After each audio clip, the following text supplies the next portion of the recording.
Alipofika, alikiendea kichaka ambacho amezoea kuficha kitendea kazi chake, jembe.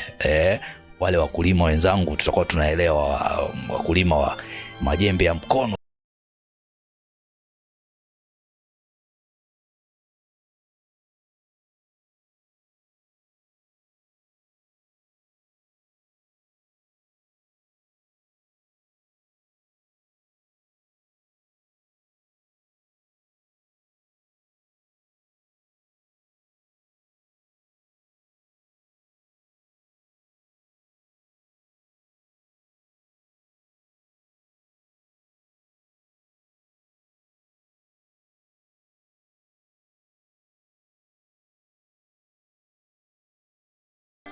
Alielekea sokoni, akachukua mahitaji kwa ajili ya chakula na kurejea zake nyumbani. Ilipofika jioni, kijana Patrick alificha jembe lake eneo husika, akachukua baisikeli yake na kuianza safari ya kuelekea kijijini.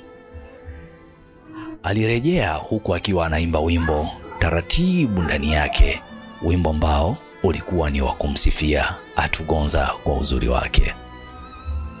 Safari ilimpeleka moja kwa moja mpaka nyumbani kwake.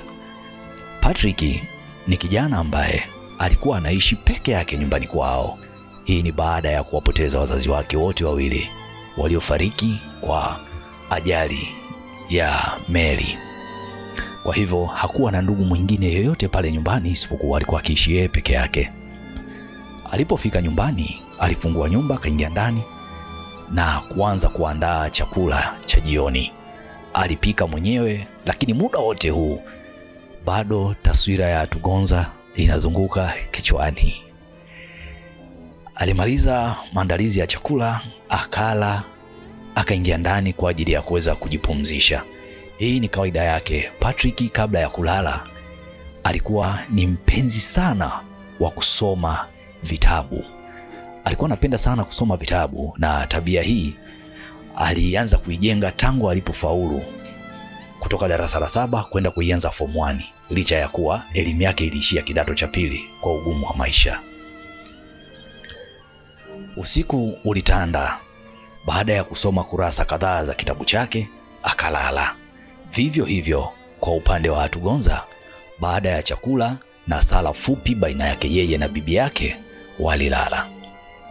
Asubuhi na mapema, Patrick aliamka, akachukua ndoo yake, akawahi kule kisimani akiamini atamkuta Atugonza.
kutoka eneo lile na kusogea eneo lingine pembeni kidogo.